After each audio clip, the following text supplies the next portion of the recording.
Hey, welcome back to Sturgeon Creek Genetics. 2 days after Christmas, just gave the cattle some grain. I didn't get it on video because I only had 2 arms, but I unrolled a couple little small rolls of hay. No, 41. Nope, you've had enough. You've had enough. Get back over here. Nope. Nope. Just a nice, moderate framed, good Angus mommy. Tyler and Eddie would like that kind right there at Penny Pincher. Not going to be a real big cow. Oh, let's see if you can see that deer in the distance. Zoom in. He's camouflaged well. Over there in that thick stuff, we jumped a deer. Come on, girls, come on! Now, we actually would be rotationally grazing right now, right back over there towards that hillside with the pines, but the ground is still frozen. Now this is an area that we've already grazed, so there's not much here, but we're still going to try to get maybe a couple weeks into January.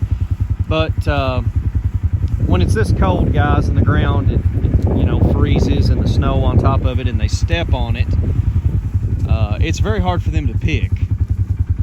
So a couple days, gets up in the 40s and 50s, and this snow melts, gives that grass a chance to kind of pop its head back out. They're going to go back to grazing.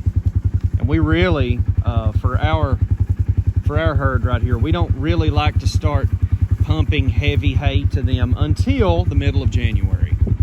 That's just the way it's set up for us.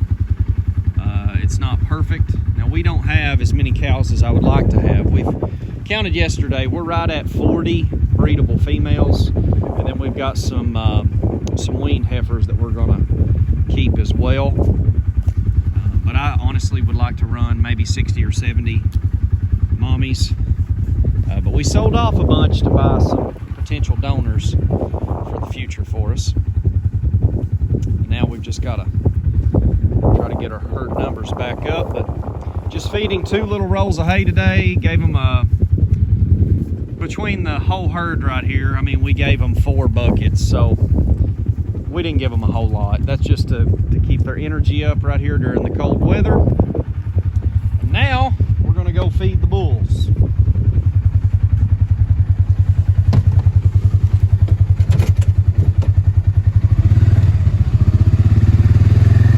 They look as happy as can be.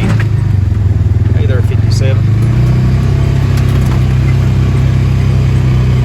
Watched a video yesterday from Penny Pincher Farm, and they were talking about they had a Kawasaki, I believe is what they said, and they talked about having a windshield. Guys, you've got to have a windshield. You have got to have a windshield.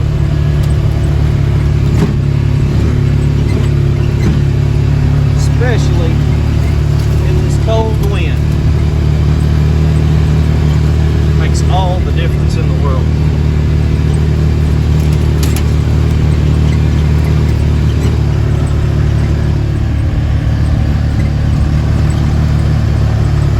Sorry about the motion, but just the rolling hills of southeastern Kentucky.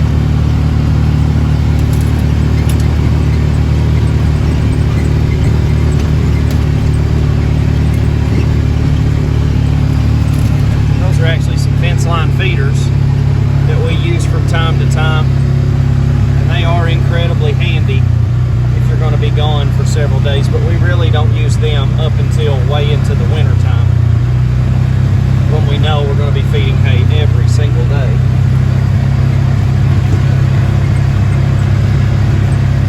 Well, one other idea that I kind of stumbled upon this week is we typically, where we're located in the hills of eastern Kentucky, we don't typically have to break ice. That's just not something we're used to doing because, we might experience some temperatures in the teens or the 20s, but very rarely do we get down in single digits, let alone 20 or 30 below wind chill like we experienced this week. But we have a Gallagher corner post, fence post driver.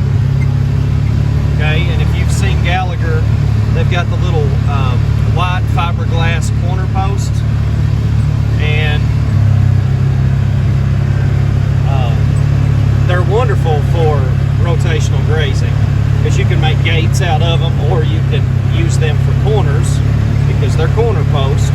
But anyway, the reason I'm telling you this, their post driver they make is longer than a normal post driver, like a T-post driver, and it actually has a square, it's not a square, a rectangular bottom. So it's still got the hole that the fiberglass rod, goes in, but then all around that hole it's got a big rectangular bottom. And of course the post driver is very heavy, and so when you use that to break up ice, oh my goodness, it does such a good job. It might take you 2 or 3 swings, but by the third time that you've slammed it down, it absolutely breaks up the ice in big sections. And I've seen a lot of different methods trying to break up ice, but that is by far the best one that I have seen. So if you're needing an idea on how to better break up ice, I was actually breaking up ice yesterday out of the water tank that was probably 8 inches deep, where it's just thawed and we broke it up and then it's froze back. But what we're doing right now, see how frozen the pond is. We've got a beaver